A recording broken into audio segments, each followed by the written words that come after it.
নাম পরিচয় বিকৃত করে পুলিশ এবং সাংসদের আত্মসহায়কের পরিচয় দিয়ে প্রতারণার অভিযোগে গ্রেপ্তার এক প্রতারক। পুলিশ জানিয়েছে ধৃতের নাম শেখ মমতাজ আলী। পুলিশ ও অভিযোগকারীর দাবি, বারাসাতের টালিখোলার বাসিন্দা তপন মজুমদার ও তার ভাই পাসপোর্ট সংক্রান্ত নথি জোগাড়ের খোঁজ করতে গিয়ে শেখ মমতাজ আলীর খপ্পরে পড়েন। মমতাজ নিজের নাম বলেন অনুপম চক্রবর্তী। স্ত্রী জয়শ্রী চক্রবর্তী বারাসতের সাংসদ কাকলি ঘোষ দস্তিদারের নিরাপত্তার দায়িত্বে আছেন। পুলিশের বড় বড় কর্তার সঙ্গে সখ্যতা আছে শুনে বিশ্বাস করেন মজুমদার পরিবারের দুই ভাই। মমতাজ তাদের বলেন পাসপোর্ট এবং জমি সংক্রান্ত সমস্যার সমাধান করে দেবেন, এর জন্য টাকা দিতে হবে। তপন মজুমদার ও তার ভাইয়ের থেকে নানাভাবে কয়েক দফায় একাধিক ফিরিস্তিতে ৭৯,০০০ টাকা নেয়। প্রতারণার শিকার হয়েছে বুঝে তারা বারাসাত থানায় অভিযোগ দায়ের করেন। পুলিশ তদন্তে নেমে জানতে পারে ধৃত যুবক মধ্যম গ্রামের বাসিন্দা এবং তিনি যে নাম ব্যবহার করেছেন তা সঠিক নয় এবং তার পরিচয়পত্র এবং তার যে স্ত্রীর পরিচয় তাও পুরোপুরি ভুয়ো। পুলিশ সূত্রে জানা যায় মধ্যম গ্রামের বাসভবন থেকে তাকে গ্রেপ্তার করা হয় এবং তল্লাশির পর তার থেকে ৫০,০০০ টাকা উদ্ধার করেন বারাসাত থানার পুলিশ। পুলিশি তদন্তে আরও জানা যায় তার স্ত্রী বারাসাত লোকসভা কেন্দ্রের সাংসদের আত্মসহায়ক নয়, বরং তিনি একজন পুলিশ কর্মী। স্ত্রীর সাথে সম্পর্ক তেমন ভালো নেই। বুধবার কোর্টের অর্ডার নিয়ে ৫০,০০০ টাকা বারাসাত থানার পুলিশ আধিকারিক অভিযোগকারীদের হাতে তাদের আত্মসাৎ হওয়া টাকা তুলে দেন এবং তাদের আশ্বস্ত করেন বাকি টাকাও উদ্ধার করা হলে পুনরায় তাদের হাতে তুলে দেবেন। আমরা ৬ তারিখে এক ভদ্রলোক আসেন আমাদের চায়ের দোকানে, এসে বলে যে আমি পুলিশের লোক। ওনার হেলমেটে লেখা আছে WBP। ওটা দেখে ওনার সঙ্গে চা সিগারেটের একটা বিনিময় হয়। হওয়ার পরে বললাম, স্যার আপনি আমাদের একটা পাসপোর্ট আটকে আছে, পাসপোর্টটা যদি ছাড়িয়ে দিতেন একটু উপকৃত হতো। উনি তখন বলল যে পাসপোর্ট ছাড়াতে গেলে কিছু টাকা পয়সার দরকার আছে। তো বললাম, স্যার কত টাকা? উনি বললো যে ১২,০০০ টাকা। বললাম, ঠিক আছে স্যার, আপনি কাজ করুন, আমি ১২,০০০ টাকাই দেবো।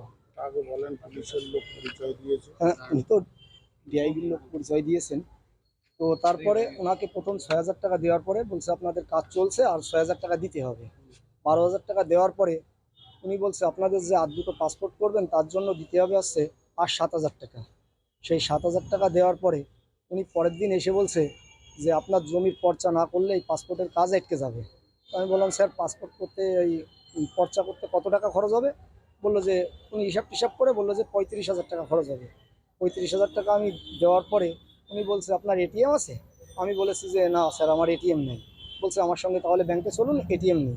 আমার পাশে যে ইন্ডিয়ান ব্যাংক, ওইখান থেকে উনিই দরখাস্ত দিয়ে এটিএম ব্যাংকটা তোলার পরে উনি ওই এটিএম থেকে আমার ২৫,০০০ টাকা তুলে নিয়ে যায়। আমি যখন বইটাকে চার্জ করি দেখি যে আমার ২৫,০০০ টাকা নিয়ে গেছে। তারপর আমি ২-৩ দিন ফোন করি, উনি ফোন রিসিভ করে না। তারপর আমি বারাসাত থানায় এসে আমি অভিযোগ করি বড়বাবুর কাছে। স্যার আমার সব কথা শুনে যেটা প্রশাসনিক কায়দায় যেটা কি হয়েছে না হয়েছে আমি আর তো বলতে পারবো না। আমার ৫০,০০০ টাকা রিকভারি হয়।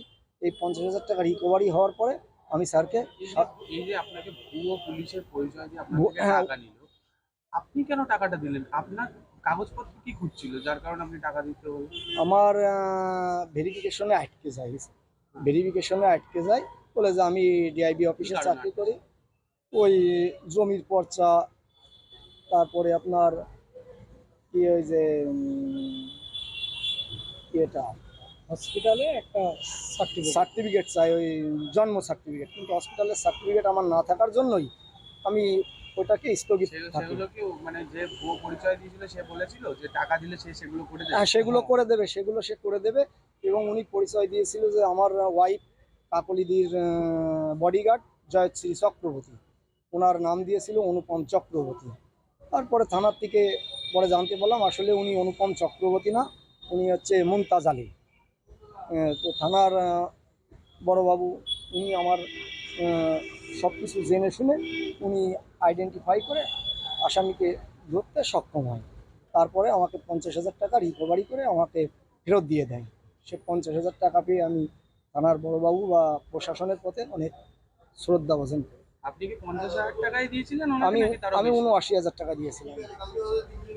থানার পক্ষ থেকে কত দিল? ৫০,০০০ টাকা। এখন কত টাকা পাবে? এখনো পাবো হচ্ছে আপনার ২৯,০০০ টাকা। আপনার নাম কি? আমার নাম রতন মজুমদার। বাড়ি আকরামপুর টালিখোলা, বারাসাত। আমার নাম বলুন। Desk report, express Kolkata.